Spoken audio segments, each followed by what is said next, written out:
Hola, bienvenue dans le Clo-Clo Club, le podcast sur la créativité. J'espère que vous allez bien. Moi, ça va super depuis que Bad Bunny a sorti un nouvel album absolument excellent que je ne fais que poncer. Et c'est d'ailleurs à la sortie de cet album que je me suis rendu compte d'un truc auquel j'avais pas pensé depuis, je pense, les cours de français du lycée. À savoir que Bad Bunny ne s'appelle pas Bad Bunny dans la vraie vie. Voilà, il a un nom d'artiste, un pseudonyme, et qu'en fait, c'est vrai que cette tendance à prendre des pseudos, en tout cas de mon point de vue, elle s'est pas mal essoufflée ces dernières années, et ça me questionnait un petit peu sur notre rapport finalement à nos créations et au fait de créer, selon si on signe ses œuvres en son nom, en un pseudo ou en gardant l'anonymat. Évidemment, c'est pas un sujet récent, ça fait des siècles qu'il y a un peu ce fonctionnement-là et ce questionnement-là. Le côté vraiment signature d'œuvre avec un nom, c'est apparu au moment plutôt de l'imprimerie. Là, je parle pour la partie textuelle. Pour tout ce qui est musique, peinture, ça s'est quand même accompagné sur des périodes assez similaires dans la mesure où avant, il y avait une notoriété et peu d'acteurs, et puis petit à petit, il commençait à avoir des politiques de mécénat, de salons, d'écoles, ce genre de choses qui ont amené aussi à prendre des noms pour signer ses œuvres. Et c'est là que le pseudonyme aussi a pris une place de plus en plus importante. Et je suis tombée sur une citation en préparant cet épisode de Charlotte Brontë, qui a écrit donc Jane Eyre, et qui, je ne le savais pas à l'époque, l'a sortie sous un pseudo. Preuve que même des artistes aujourd'hui dont on connaît les œuvres, à l'époque ne les ont pas assumées en leur nom. Quand Charlotte Brontë, elle sort Jane Eyre, elle le signe en tant que Currer Bell, et elle dit cette phrase qui est « La principale raison de maintenir l'incognito est la peur que sans cela, la force et le courage me manqueraient et que je cesserais de décrire la pure vérité. » Et c'est vrai que, en y pensant, le pseudo, il sert autant à soi qu'aux autres. Quand je vous disais que je pensais à mes cours de lycée en français, forcément, quand je dis pseudonyme, artiste connu, un des premiers noms qui vient en tête, c'est quand même George Sand, en littérature, qui, à la façon d'une Charlotte Brontë, du coup, s'est créé ce nom, un nom, elle, en l'occurrence masculin aussi, pour pouvoir publier ses œuvres. Parce que ça n'aurait jamais été accepté par une femme à l'époque, parce que c'était pas son rôle, pas sa place, parce qu'il y a aussi des enjeux de classe sociale. Bref, prendre un pseudonyme, c'est aussi une façon de s'émanciper et de certaines contraintes sociales, et également d'en jouer le jeu plus facilement pour pouvoir finalement porter plus haut ses créations et les faire entendre. Et c'est un peu ça aussi que dit d'une certaine façon, je trouve, Charlotte Brontë dans cette citation, c'est que elle, c'est ce qui lui permet aussi d'avoir du courage pour écrire la vérité, une vérité que peut-être en tant que jeune femme, elle n'aurait pas pu porter. Et c'est là où on en revient plus à l'impact que ça peut avoir pour soi aussi de prendre un pseudo. J'arrive à faire des liens entre Charlotte Brontë et Bad Bunny. Tous les deux, finalement, en prenant un pseudonyme, se crée aussi un personnage qui va leur apporter plus de confiance en soi, plus d'assurance et plus de liberté. Dans les arts, le fait d'avoir un pseudo, c'est un moyen, encore une fois, donc, de s'émanciper, de se réinventer, de s'attribuer des qualités, des compétences qu'on n'a pas forcément ou qu'on n'assume pas autant forcément au quotidien. Et ça fait partie de ces choses qui, elles, sont restées jusqu'à aujourd'hui dans des sphères très généralistes comme la musique, mais aussi dans des secteurs, je pense notamment au fait que typiquement, George Sand, elle prend un nom d'emprunt parce qu'elle va écrire aussi des histoires sur des femmes plus ou moins émancipées, sur des relations hommes-femmes qui ne sont pas correctes par rapport à son rang social.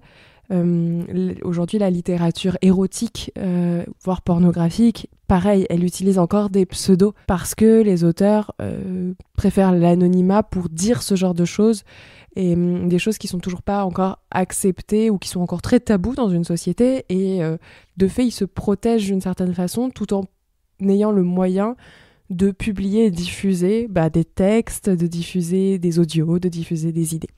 Évidemment, cette liberté-là de s'autoriser des choses ne veut pas dire à aucun moment qu'il faut séparer l'homme de l'artiste, entendons-nous bien, mais c'est vrai que de se créer en fait un alter ego, une autre personne, c'est une partie de soi, ça reste des productions qui viennent de soi. J'en reviens à Bad Bunny, mais il vient de nous faire en fait un de ses albums les plus intimes, les plus personnels, tout en ayant un pseudo, et c'est bien la preuve qu'avoir un pseudo n'empêche pas de parler de soi, bien au contraire.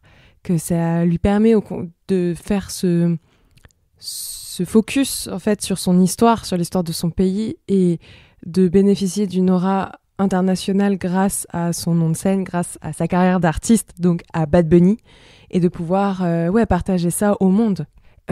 Ça peut être aussi un moyen de juste valoriser un projet artistique. C'est là où je dis attention, on ne sépare pas l'homme de l'artiste pour autant. Mais je pense typiquement en figure emblématique récente, il y a les Daft Punk et le fait qu'ils ont joué sur l'anonymat pendant longtemps parce que ce qui devait primer, c'était pas eux en tant qu'individus, en tant que leur parcours, t'as été dans quelle école, t'as fait quoi comme études, tu connais qui dans le secteur, ce genre de choses, mais plus l'objet musical qu'ils étaient en train de créer et tous ces sons, toute cette œuvre, avec cette construction de la création pour elle-même, de l'art pour lui-même comme objet à part entière, et l'artiste sert ce projet, mais n'est pas forcément au cœur de ce projet. À la différence d'un Bad Bunny où c'est vraiment un alter ego qui lui permet d'assumer un peu plus et autres, il le dit très bien en interview.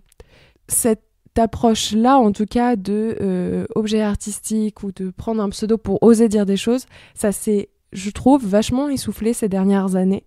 On a eu quand même l'ère des blogs où il y a beaucoup eu de pseudos parce qu'à l'époque, Internet, fallait pas donner ses données personnelles, fallait garder l'anonymat, il y avait un peu ce truc d'Internet, c'est dangereux.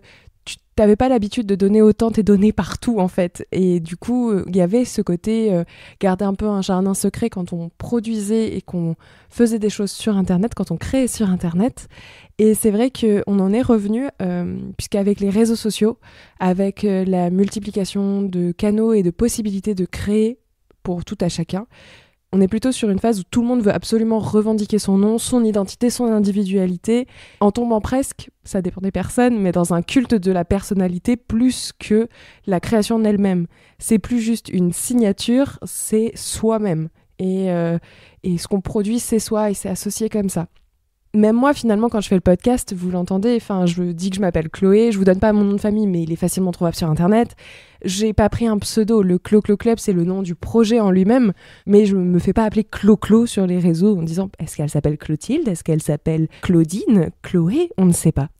Il y a vraiment un côté très assumé de dire que c'est une prise de parole en mon nom. Et ça, c'est quelque chose qui fait écho à une lecture que je suis en train d'avoir en ce moment, du journal de Keith Haring, qui est un de mes artistes préférés. Vraiment, j'aurais adoré le rencontrer, échanger avec lui, collaborer avec lui. Je suis d'accord avec tellement de choses qu'il écrit, c'est assez dingue. Et c'est très drôle parce que du coup, je suis en train de le lire en même temps que j'écoute Bad Bunny. Ça vient tellement nourrir cet épisode, c'est assez amusant d'avoir toute cette réflexion qui se fait. Mais dans son journal, dès les premières pages, il parle de créativité, il parle du fait que pour lui, l'art, c'est la vie. Et d'ailleurs, sa définition d'art, elle se rapproche de ma définition de créativité, dans le sens où, pour lui, l'art, il est fait par tout le monde, pour tout le monde, en permanence, mais il est le reflet de nos individualités, mais il est le reflet de nos individualités les plus profondes. C'est vraiment l'expression d'une personne, et de fait, une œuvre ne sera jamais identique si elle est faite par une autre personne. Il parle beaucoup du fait qu'une ère du collectif, de la masse est partie et que le but, c'est de le faire vraiment pour soi, que les artistes, c'est des individualités qui veulent le mettre en avant et que c'est vraiment porté, identifié comme tel. Et c'est vrai que c'est hyper précurseur. Il écrit ça en 77-78, si ma mémoire est bonne. On est 40 ans plus tard, un peu plus. Et ça résonne vraiment avec l'actualité sur cette individualité qui, lui, ne voit pas comme quelque chose de négatif, comme une course à l'individualisme, parce qu'il y met l'art derrière, qui, du coup, est différent. Mais on peut le constater, moi, je trouve, avec justement les réseaux sociaux et ce genre de choses, qu'aujourd'hui, c'est vrai que quand on crée, les gens veulent se faire avant tout un nom. C'est plus tant la création en elle-même qui prime que d'être reconnu, d'être identifié comme tel, et finalement d'avoir une notoriété pour soi et pas pour ce qu'on produit. Et de tomber un peu dans ce défaut qui est d'avoir un culte de la personnalité, un culte de l'artiste. C'est en ça qu'on ne sépare pas l'âme de l'artiste, vous avez compris. Mais d'avoir vraiment ce culte de la personne à proprement parler et non plus de ce qu'elle produit. Et de rattacher tout ce qui est fait par une personne à cette personne. Il y a un secteur dans lequel c'est hyper visible sur Internet, qui plus est.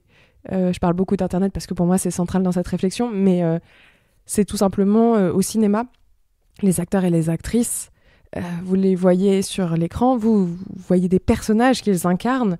Après, vous pouvez les voir en interview et autres, mais ça reste du coup leur performance en tant qu'acteur-actrice. Et pourtant, il y a encore des gens qui, sur les réseaux sociaux, vont les harceler quand ils incarnent un personnage méchant parce que c'est des méchants.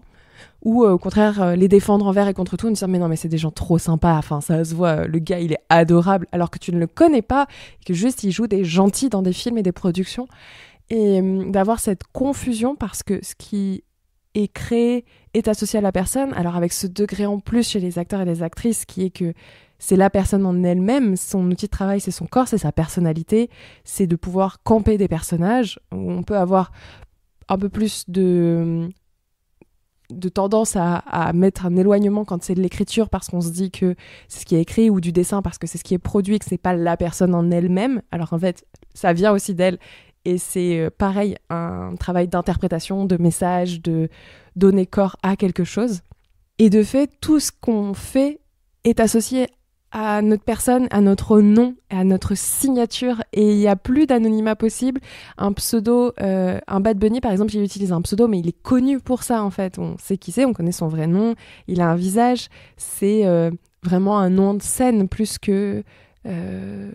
qu'un moyen de se libérer du regard des autres, comme pouvait le faire à une époque, du coup, Charlotte Brontë ou George Sand que j'ai cité plus tôt, et des auteurs masculins aussi. Il n'y a pas que des artistes féminines qui l'ont fait, loin de là. Et je trouve que, ouais, signer en tant que soi, c'est assez intimidant, assez intéressant, et ça, en fait, force aussi à être assez vulnérable et à embrasser plein de contradictions. Ce que je veux dire par là, c'est que quand on va prendre un pseudonyme et créer sous pseudonyme, déjà ce pseudonyme, certes, il offre tout un échappatoire parce qu'on se réinvente finalement une personnalité si on le souhaite, mais derrière ce masque, en fait, se cache une période de vie. Et par exemple, trimballer un pseudo pendant des années, ça, on le voit avec les blogueuses à l'époque, une meuf comme Delphine des Neiges qui s'appelait Didi sur Internet parce que c'était comme ça que sa famille l'a surnommée, bah en fait, 15 ans plus tard, elle s'appelle toujours Didi sur Internet. Et si elle a envie de s'en détacher, c'est un peu compliqué, ou il faut l'expliquer à la communauté. Il y a énormément de créateurs et créatrices de contenu qui ont un peu surfé dessus en disant « Aujourd'hui, je change de nom, ça y est, sur tous les réseaux », et en passant avec leur nom et prénom. Mais leurs productions de l'époque, en tout cas, elles ont été connues, reconnues et portées avec un pseudo. Et c'est un peu dur de vieillir avec. En même temps, de coller son nom, bah, c'est aussi coller une image très figée à tout un ensemble de créations qui, elles, vont évoluer avec le temps. Kit Haring, du coup, dans son journal, il le dit très bien que le changement, il est au quotidien chez chacun d'entre nous, que c'est très facile d'accepter le changement quand il est positif, mais qu'en fait, beaucoup de personnes, la majorité, a du mal à accepter le changement quotidien. Enfin, c'est pour ça qu'on veut tant avoir des cadres, un socle fixe, etc. C'est très rassurant.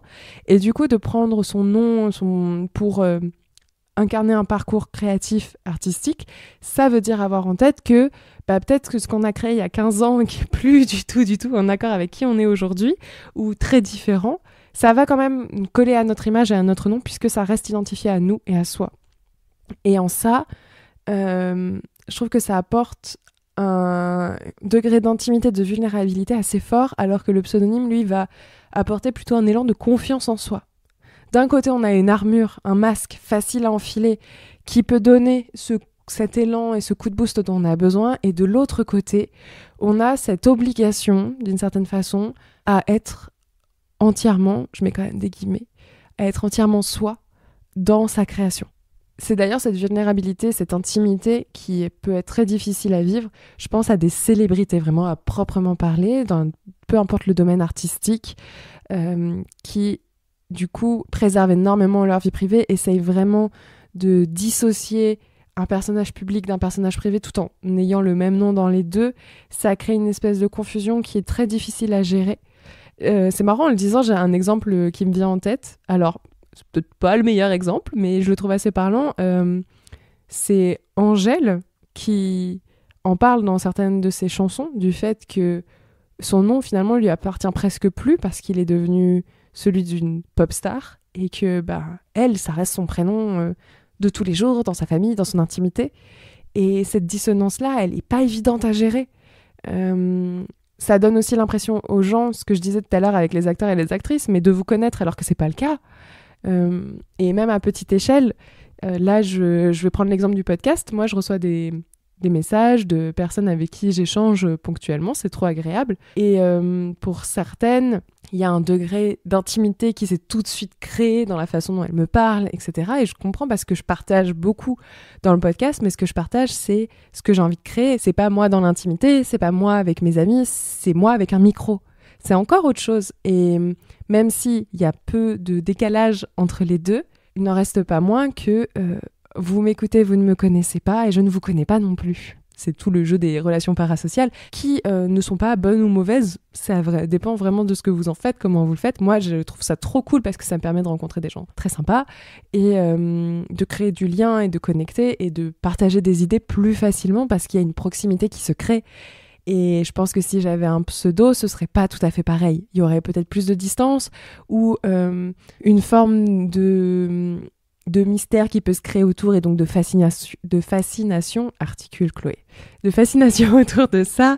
Enfin voilà, peut y avoir aussi ce rapport-là et je trouve que c'est assez intéressant. Du coup, j'avais envie de vous partager un peu toutes mes réflexions sur le fait de signer ses créations, que ce soit avec un pseudo ou en tant que soi.